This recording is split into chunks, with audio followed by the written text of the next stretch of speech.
Hey, welcome to another edition of Breaking Protocol from the Razzle Dazzle Show, our ongoing miniseries where we break down key updates and design questions straight from the development of Shade Protocol. These episodes are built around the game's community engagement series Devs Ask You, or DAUs, where Kendall and the team not only show us changing, but invite fans to shape the journey with them. Today's topic isn't a weapon, an enemy, or even a location. It's something much bigger. It's the backbone of how the world works, how replicas think, and how you, as the player, will shape Zura into your own version of a hero.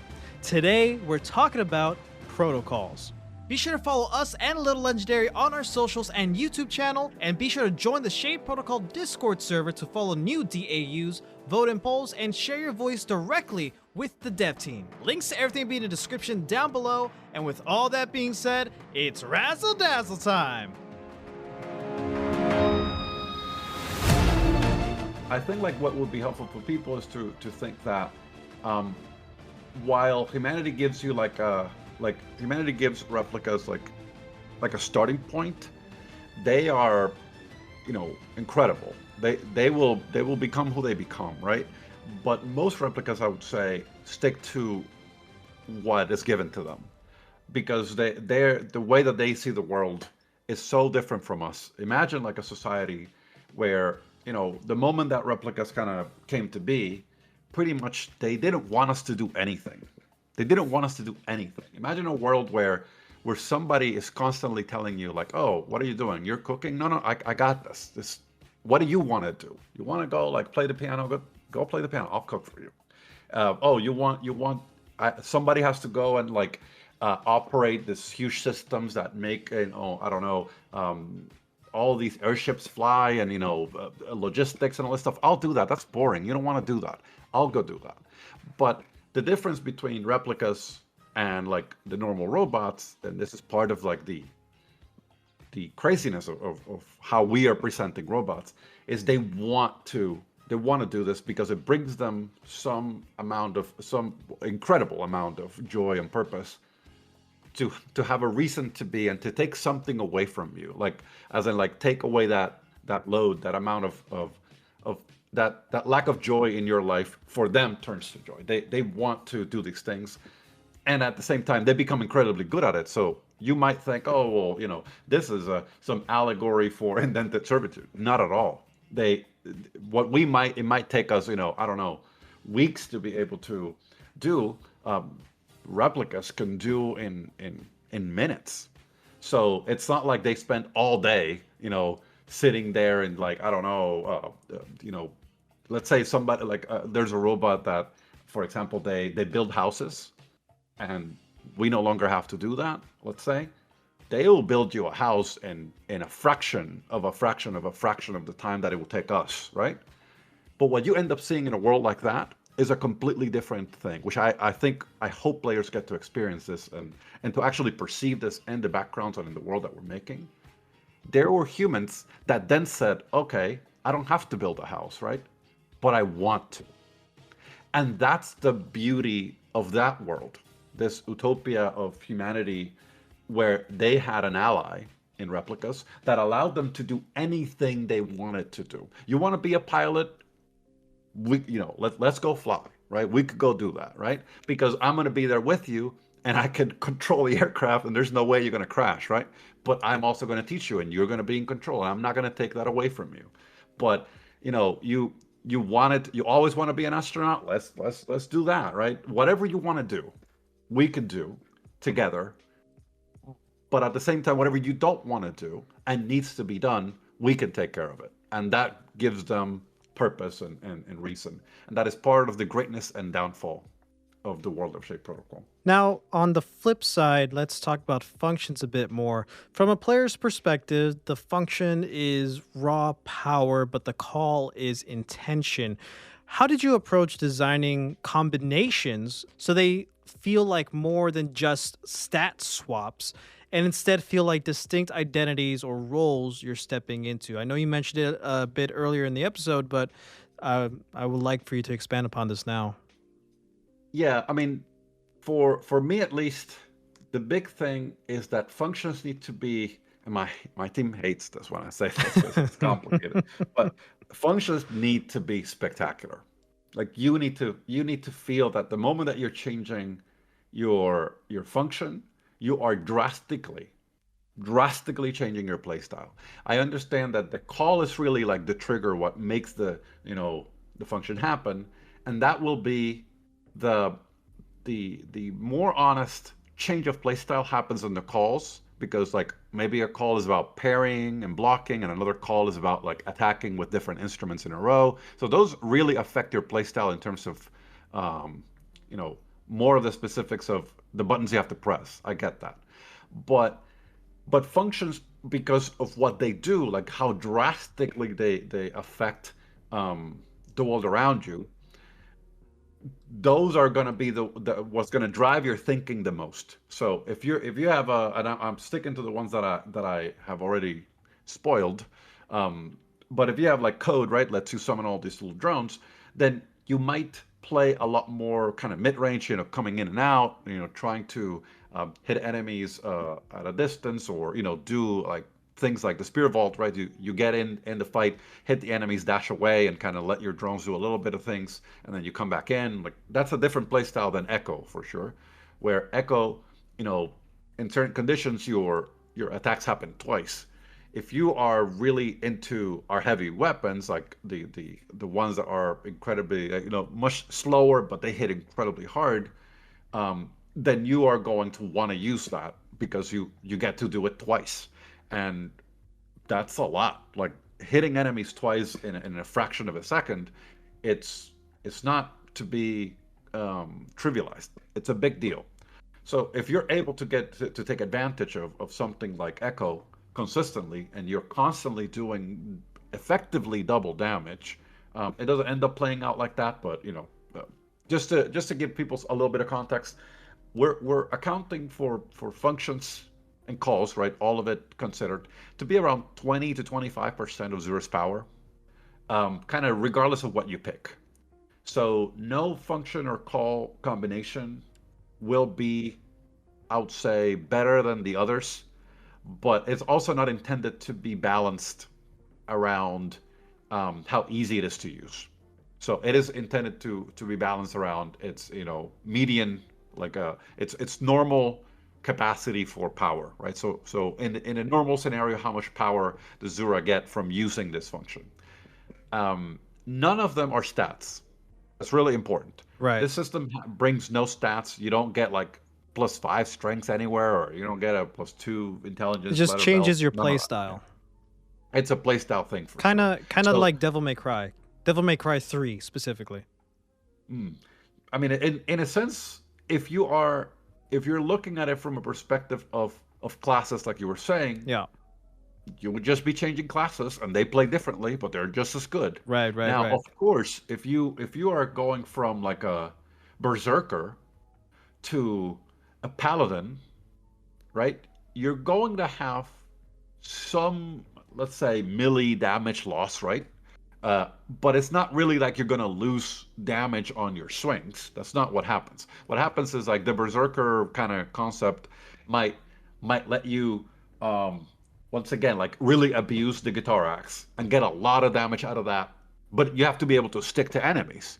Whereas maybe like the quote unquote paladin version, like it's really about parrying and blocking and like being an immovable object. So if but maybe that lets you do damage, right? So maybe that lets you counter enemies and hit them really, really hard. So they effectively do the same amount of damage in terms of the calculations of normal damage, what we normalize.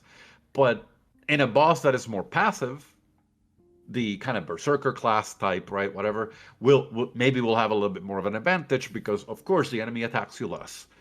Whereas in an enemy that's incredibly active, like a rogue type of enemy that's like on you all the time, all the time, all the time, maybe the paladin archetype would be better. So we do not have like a paladin or berserker, or none of that, right? We have simpler words, but I think effectively that's what will happen. And I think players that love that feeling of I don't want to just stick to one playstyle forever are going to love the system. The players that want to stick to one system, one playstyle, and they want to say, I'm going to play this entire game as a, as a melee, like get in your face, high damage, very, very fast, kind of tank player in the face of the enemy. If that's all you want to do, there will be more than one combination of functions and calls just for you. So even then, you'll still have the ability to make some minor changes there. And of course, we have other progression systems that you can leverage, and different instruments and whatnot. So last thing I'll say here that I think is really important. If, let's say, you and I both are using Codebreaker, the thing that, whenever we kill robots or we fight bosses, we get little drones. You We might effectively have a very similar, power increase there, because you and I get the same result for what we're doing, because we have the exact same protocol setup. However, I might be a player that, I'm very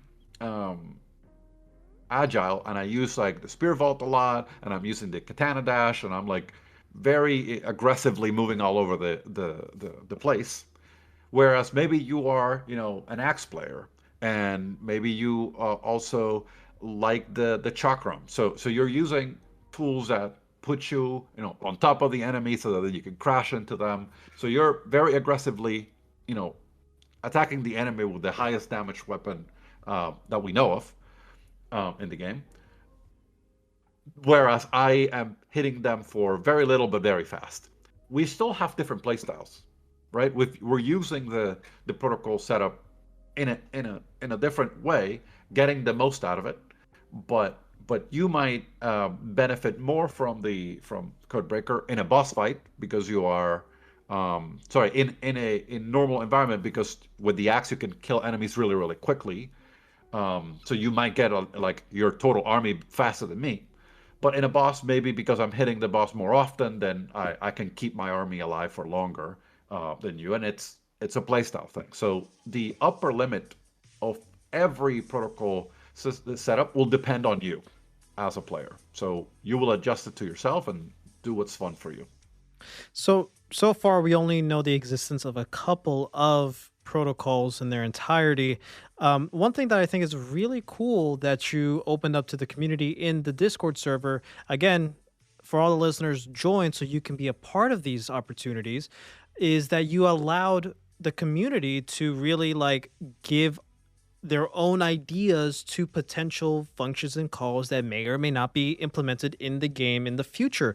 So I have to know, like, not that you can say the full amount right now, but like how many protocols do you plan to have in the game? Yeah, so I can tell you that I think we've shared with the community that our goal, our design goal right now, is to have at least, this is just a dream, right? We'll see, to have 8 functions and 8 calls, Wow. um, if we can manage that. Like that's our goal right now. That's a very difficult to put together, but that's the dream.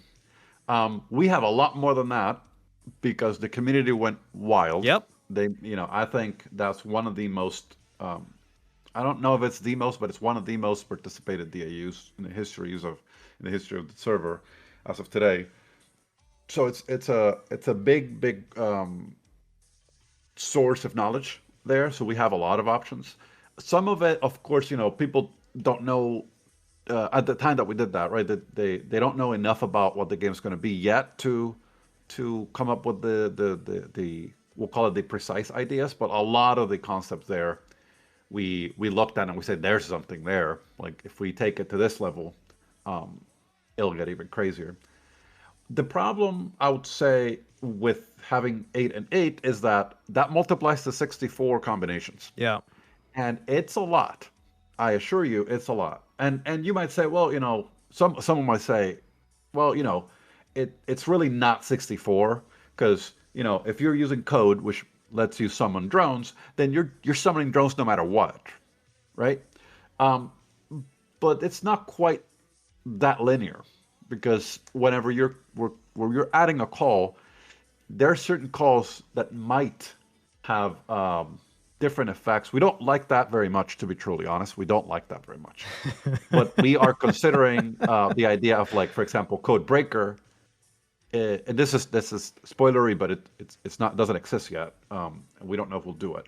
So we might say if you get Codebreaker, then you don't get you only get 3 drones, and those 3 drones can level up, right? And they can get stronger because Breaker lets you, every time you kill an enemy, they get stronger and stronger. So that's a cool concept of like the growth of the power of your little army. But maybe Weaver, that is meant to be, switching instruments all the time.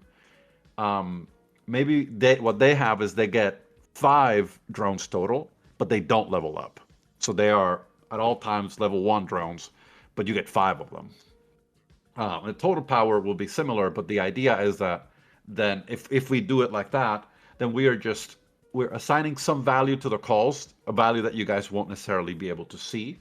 And we're saying whenever it connects with the function, it passes that number to the function, and the function affects itself based on that value. And it's a very simple system for us to set up, but it's really exciting. So then you could end up with different results for different combinations. The problem with that, of course, is that what I really don't want is for people to assume, more drones better, therefore, Code Weaver better than Codebreaker. I don't want that at all. So that's why protocols, neither functions or calls level up at all. There's no experience set up on it. There's no skill powering tree them up. Like there is a skill tree that is like a completely different system that is unrelated from the protocols. Gotcha. So what I mean is like, for example, if let's say code will never level up, will never evolve. Code is code, right? However, the game evolves, right? The game changes as you progress. So code will become more and more and more valuable because the game is changing. I can't tell you too much more about that, but some functions that you might think at the beginning, well, this is cool, but this other one's cooler. Later in the game, you might come to a place where you're like, oh, wow, I should probably try this other thing for a little bit here. And that's kind of like part of level design and enemy design and whatnot. But also the talent tree, right? That will also affect the instruments, not the functions and calls themselves. And some of these functions and calls are related to the instruments in very specific ways. So it's a kind of if A equals B, B equals C, then.